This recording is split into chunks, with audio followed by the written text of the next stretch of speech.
எல்லாருக்கும் வணக்கம். ஆம்பூர்னு சொன்னோடனே உங்களுக்கு என்ன ஞாபகம் வந்துச்சு? பிரியாணி தானே. ஆனால் ஆம்பூர் மக்கள்கிட்ட கேட்டிங்கன்னா அவங்களுக்கு நறுமுகை ப்ராடக்ட் தான் ஞாபகம் வந்துச்சுன்னு சொல்லுவாங்க. ஆமாங்க, நிஜமாக தான் சொல்கிறேன். ஆம்பூர் வட்டார பெண்கள் சுய உதவிக்குழு கூட்டமைப்புன்னு ஒரு நிறுவனம் நடந்துகிட்ருக்கு. கடந்த 10 வருஷமாக அவங்க நடத்திட்டு இருக்கிறாங்க. அதில் 2000 குடும்பங்கள் மெம்பராக இருக்கிறாங்க. அதில் 500 குடும்பங்கள் தொடர்ந்து 7 வருஷமாக நம்மளுடைய நறுமுகை ப்ராடக்டை வாங்கி யூஸ் பண்ணிகிட்ருக்குறாங்க. இன்றைக்கி அவங்களுடைய ஆஃபீஸ்லேயே ஒரு சின்ன கடை மாதிரி ஓப்பன் பண்ணுறாங்க. அந்த ஃபங்க்ஷனுக்கு தான் என்னை இன்வைட் பண்ணியிருந்தாங்க. நான் ஆம்பூரில் தான் இன்றைக்கி இருக்கேன். ஒரு ஃபங்க்ஷன்னா என்ன நடக்கும்? ஃபஸ்ட்டு பூஜை நடக்கும், அதுக்கப்புறம் பிரசாதம் கொடுப்பாங்க. அது மாதிரி சிறப்பான ஒரு பூஜையோடு ஆரம்பித்தாங்க.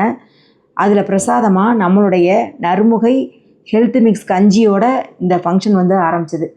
ஃபங்க்ஷனில் என்ன நடக்கும்? அடுத்து வியாபாரமும் விமர்சனமும் தான் நடந்தது.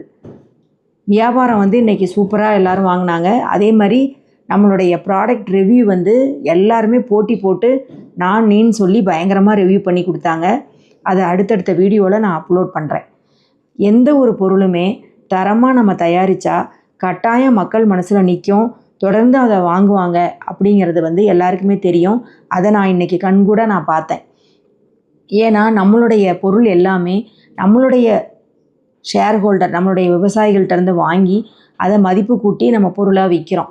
தரமான பொருளாக விற்கிறதுனால மக்கள் மனசில் நீங்காத இடம் பிடிச்சிருக்குது அப்படிங்கிறத நான் இன்றைக்கி கண்கூடாக தெரிஞ்சுக்கிட்டேன். வாழ்க சமுதாயம், வளர்க விவசாயம்.